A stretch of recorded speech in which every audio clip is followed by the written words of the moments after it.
সমালোচনা নিয়ে ভাবছেন, নানান লোকে নানান কটু কথা বলছে, আমার খুব মন খারাপ। আমি এত ভালো ভালো কাজ করছি, তবুও লোকের ভালোবাসা পাচ্ছি না। লোকে আমায় অপমান করছে, নিন্দা করছে, বাজে বাজে গালিগালাজ করছে। ভাবছেন এইসব নিয়ে টেনশন করছেন?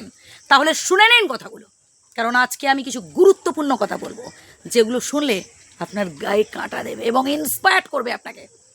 প্রিয় বন্ধুগণ, আপনি যত বেশি ভালো ভালো কাজ করবেন, তত বেশি আপনার ফ্রেন্ড লিস্টে বন্ধুর সংখ্যা কমতে থাকবে। যে মানুষটা আপনার প্রশংসা করছে তার কথা শুনুন না, দিয়ে নিজেকে উজ্জীবিত করুন। 10 জনের মধ্যে একজন মানুষ অন্তত থাকবে যে আপনাকে ভালোবাসবে, যে আপনার প্রশংসা করবে।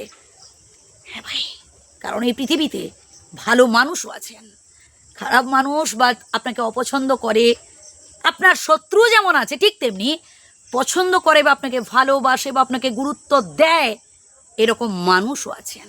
আপনি মন দিয়ে কাজ করুন, আর ওইসব সমালোচকদের কথাগুলো গুরুত্ব দেবেন না। আরে ভাই, লোকে যত বেশি সমালোচনা করবে তত বেশি আপনি নিজেকে আরও পারফেক্ট করে তুলতে পারবেন। সমালোচনা কোথায় নেই বলুন তো? আপনি আপনার পরিবারে দেখুন না, কম করে এরকম 2-1 জনকে পাবেন যারা অনবরত আপনার ক্ষতি করছে। আপনি হাজার মন জুগিয়ে চলার চেষ্টা করলেও তারা প্রশংসা করবেন আপনার। ওই যতদিন দিতে পারছেন আপনি ভীষণ ভালো, হাতটা গুটিয়ে নিন, দেখবেন বুক সরিয়ে নেবে। একদম বাস্তব কথা। কারণ যারা সুবিধাভোগী লোক, তাদের যারা স্বার্থপর, তাদের স্বভাবটাই হচ্ছে এটা।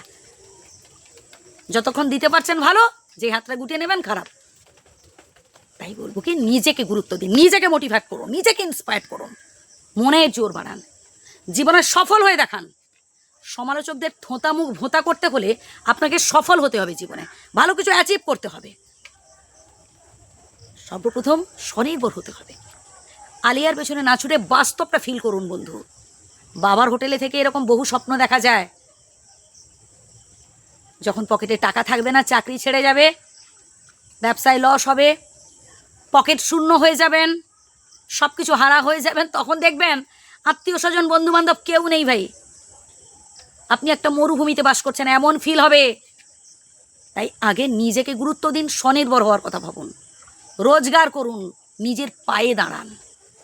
ওই কারোর মাথায় তেল দিয়ে নয় বা কারোর হাত ধরে নয়, নিজের থেকে চেষ্টা করুন বারবার ওঠার। হ্যাঁ, সেখানে হয়তো সময় লাগবে, সেখানে হয়তো আপনি বারবার পড়ে যাবেন হোঁচট খেয়ে, তবুও বলবো আপনি চেষ্টা করুন এগেন অ্যান্ড এগেন। তবেই দেখবেন একদিন আপনি পড়তে পড়তে উঠে দাঁড়াতে পারবেন। যতবার আপনি পড়ে যাবেন ততবার মনের শক্তি অর্জন করুন, মনে মনে বলতে থাকুন এবারটাই দেখি তো, এবার ঠিক হবে, এবং অবশেষে দেখবেন আপনি ঠিক মাথা তুলে দাঁড়াতে পেরেছেন। তাই প্রিয় বন্ধুগণ, আমি একটাই কথা বলবো, মনের জোর নিন, সামনের দিকে এগিয়ে যান, জীবনে জিতে দেখান। ভালো থাকবেন, সুস্থ থাকবেন, ধন্যবাদ।